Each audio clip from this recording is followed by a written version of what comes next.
स्पर्शान् कृत्वा बहिर्बाह्यान् चक्षुश्चैवान्तरे भ्रुवोः प्राणापानौ समौ कृत्वा नासाभ्यंतरचारिणौ। प्रिय दर्शकों नमस्कार। एक बार फिर से उपस्थित हूं आप सबके सामने मंगलवार के बाद बुधवार के कार्यक्रम में। कल राहु केतु के बारे में आप लोगों के बारे में दिमाग में जितनी भय संशय की स्थिति थी उसको मिटा दो।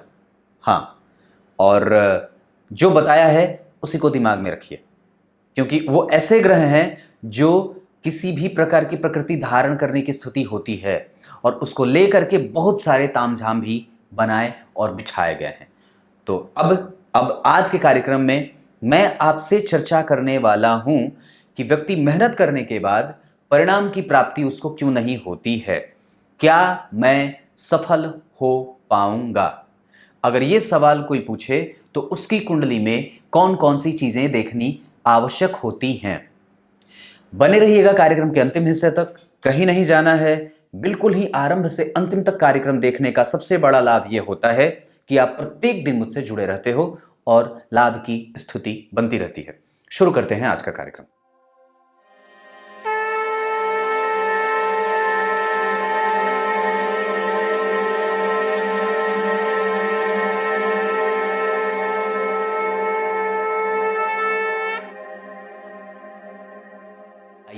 अब आपको सीधे विषय पे लेके आता हूं।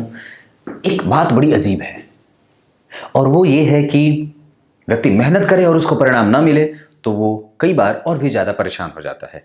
आपके मेहनत करने के बाद जो आपका परिणाम मिलता है वो जन्म कुंडली के पंचम भाव से मिलता है। अगर पंचमेश कमजोर हुए तो मेहनत के बाद परिणाम नहीं मिलता है, और वो अगर भाव कमजोर रहा तो व्यक्ति को कई बार वो कैरियर को सही दिशा ना दे। व्यक्ति पढ़ाई करे किसी और क्षेत्र में, नौकरी करे किसी और क्षेत्र में, जितना यश मिलना चाहिए, जितना मेहनत करने के बाद परिणाम मिलना चाहिए उतना नहीं मिलता है। पर अगर हम सफल होने के बारे में विचार कर रहे हैं तो उसके लिए हमें जन्म कुंडली के एकादशवें भाव को देखना चाहिए। एकादशवां भाव सफलता प्राप्त कराने का भाव होता है। अगर इस भाव के अधिपति जन्म कुंडली में कमजोर हो रहे हो तो निसंदेह आपको सफल होने में विलंब या देरी की संभावना भी दिखती है। ट्रेन जो है वो पटरी पे देर से आती है और ट्रेन जो है वो स्टेशन पे भी देर से आती है। हाँ, तो इसके लिए दैवीय कृपा और दैवीय प्रभावों का विकसित होना आवश्यक है। आप अगर असफल हो रहे हो उसके पीछे दो तर्क हो सकते हैं। या तो अपने कर्म को इतना ज्यादा मजबूत बना लो कि भाग्य के प्रभाव की आवश्यकता ही न रहे, ये तर्क की बात है। या तो फिर कर्म और भाग्य दोनों के सहयोग से गाड़ी आगे बढ़ाई जाए, है कि नहीं। या तो आप इतने कर्म को मजबूत बना लो सिकंदर की तरह, फिर भी उसके भाग्य में भारत पे विजय प्राप्त करना नहीं लिखा था, तभी तो वो हार गया। क्योंकि अगर भाग्य में विजय प्राप्त करने के योग बने होंगे तो निसंदेह आपके कर्म, आपका परिणाम और आपके कर्मों का परिणाम मिल ही जाने वाला है। परंतु यह है कलयुग, आप जितना करोगे उतना नहीं मिलने वाला। तो आशीर्वाद तो वहां भी चाहिए होता है और वहां भी आशीर्वाद की आवश्यकता पड़ती ही है। जो बड़े बड़े लोग जो परीक्षाओं में सफल होते हैं वो निसंदेह जाने से पहले कभी ना कभी भगवान को प्रणाम करते होंगे। अलग बात है वो कभी दिखाने के लिए ना करते हो, पर वस्तुतः डर तो उनको भी है असफल होने का। तो एकादशवां भाव जितना ज्यादा आपका बलवान रहेगा, अगर एकादशवें भाव में कोई ग्रह उच्च का हो जाए या एकादशवें भाव के अधिपति उच्च के होकर के बैठे हों, और अगर अब इसी कुंडली में मैं आपको बताऊं तो ये सिंह लग्न की कुंडली, तो सबसे पहले तो पंचम भाव का बलवान होना आवश्यक है, ये जरूरी होगा। क्योंकि अगर ये व्यक्ति की कुंडली में पंचम भाव कमजोर रहा या शनि कुंडली में कमजोर रहे, जो अगर यहां पे शनि देख लें तो कई बार देर से ही सही पर सफल जरूर होने या करवा देते हैं। लेकिन आवश्यकता हमें पंचम भाव को देखने के बाद एकादशवें भाव की भी देख लेने की होती है। जो कि कैसे, तो गौर करिए। तो जन्म कुंडली के एकादशवें भाव में शुक्र बैठे हैं। अब ये बड़ी अद्भुत बात है, बताता हूं। जन्म कुंडली के एकादशवें भाव में अगर शुक्र कमजोर भी होकर के बैठे हो फिर भी वो समस्त प्रकार की इच्छाओं की पूर्ति करवा ही देते हैं। तो इस जातक की कुंडली को देखिए, एकादशवें भाव में शुक्र बैठे और वो महान परिवर्तन भी कर रहे हैं बुध के साथ, क्योंकि बुध यहां का अधिपति होकर के दशम में और शुक्र यहां के अधिपति होकर के एकादशवें में।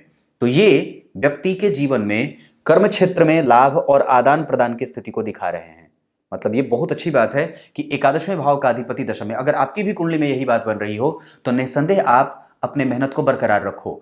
और उसमें भाग्य भाव के अधिपति यहां सप्तम में आकर के लग्न को देख रहे हैं। व्यक्तित्व से दैवीय कृपा का मिलना ये बड़ा अवश्य भावी और बहुत जरूरी होता है।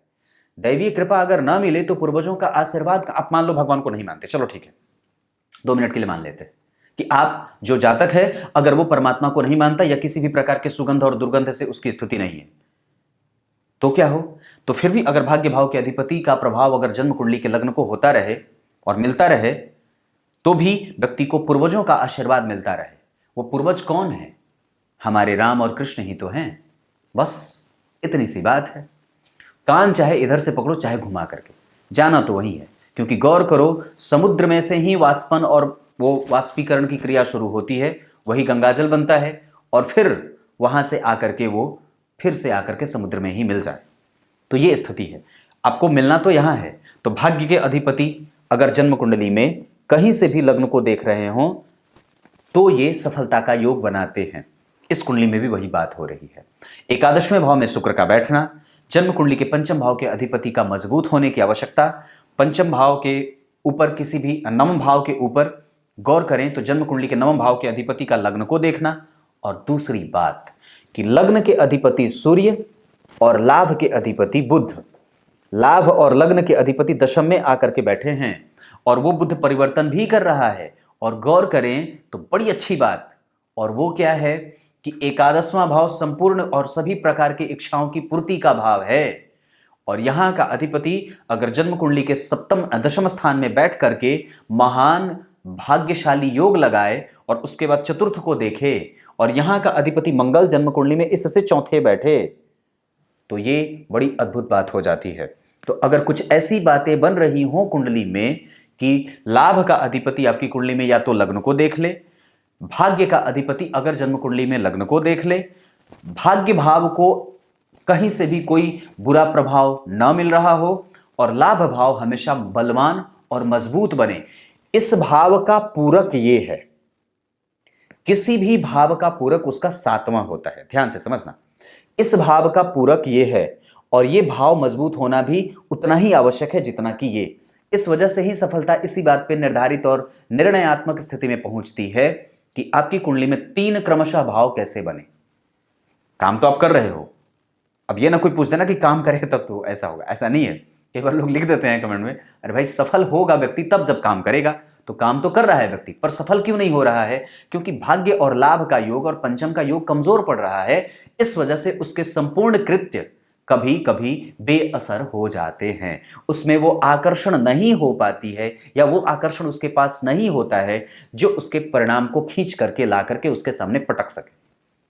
है कि नहीं बात? है ये? तो निस्संदेह ये बात बनती है। तो अगर जन्म कुंडली में इसको देखें तो जन्म कुंडली में भाग्य के अधिपति लग्न को देखते हैं और वही भाग्य का अधिपति अगर दशम को भी देख ले, जैसे कि देख रहा है मंगल की स्तुति, और अगर मंगल यहां ना बैठ करके यहां बैठे होते तो भी चौथी दृष्टि से लग्न को देख रहे होते तो भी ये भाग्यशाली योग या व्यक्ति के सफल होने का योग बना देता। तो भाग्य के अधिपति ने दशम के अधिपति के साथ परिवर्तन जो किया है, एकादशवें के अधिपति ने उसको देखा है। भाग्य के अधिपति सप्तम में बैठ करके लग्न को देख रहे हैं, भाग्य के अधिपति सप्तम में बैठ करके लग्न के अधिपति को भी देख रहे हैं चौथी दृष्टि से, और एकादशवें के अधिपति को भी देख रहे हैं। ये भी भाग्यशाली या फिर ये भी सफलता प्राप्त कराने का योग बनता है। क्लियर हो रही हैं चीजें? कंफ्यूजन में तो नहीं हो आप लोग? यहां का अधिपति यहां बैठा है, ये अच्छी बात होती है। तो व्यक्ति को अगर अपने कुंडली में सफलता का योग सिद्ध होते हुए देखना है तो सबसे पहले पंचम, उसके बाद एकादशवां और उसके बाद जन्म कुंडली में भाग्य भाव के प्रबल होने के, वो तीसरे नंबर पे उसे देखना है। पर वस्तुतः आपको सबसे पहले एकादशवां भाव जो ईर्ष्या, द्वेष, छल, कपट और पापिक प्रभाव भी देता है कभी कभी, लेकिन उससे मुक्त होकर के व्यक्ति अगर जन्म कुंडली में लाभ की स्थिति को प्राप्त करना चाहता है तो सफलता का योग दरअसल वहीं से बनता है। क्लियर है? बात समझ में आ गई होगी। अब कार्यक्रम के आरंभ में बोले गए श्लोक का अर्थ बता देता हूं ना। गीता जी के 5वें अध्याय के 27वें श्लोक में भगवान ने बात कही है। क्या कही है? इच्छा से, भय से, क्रोध से जो सर्वथा रहित है। रहित है का मतलब क्या है? नहीं है उसके पास कोई इच्छा, न किसी का डर और न किसी भी प्रकार के किसी भी वस्तु के अप्राप्य होने से कोई क्रोध न उत्पन्न होता हो, वही सच्चे और असल में वही धर्म पुरुष कहा जा सकता है। ये बातें बड़ी कठिन हैं, जिसको जीवन में उतारना बड़ा कठिन है। इतनी सरलता से इसे आजमा लेना और उसके योग्य हो जाना और ना ही ऐसा कर पाना बड़ा कठिन होता है। तो ये बड़े समझने की बात है, जिसको कि निस्संदेह हमें कोई भी चीज़ प्राप्त हो, मुक्त हो जाओ। नहीं हुआ कोई बात नहीं, मेहनत तो कर रहे हो, प्रयास तो कर ही रहे हैं, तो बस आगे बढ़ जाइए। बातों को पकड़ो मत, छोड़ के आगे बढ़ जाओ। तब तक के लिए इजाज़त दीजिए। कुछ इसी तरीके से आज के कार्यक्रम का समापन करते हैं। तब तक के लिए बहुत बहुत नमस्कार।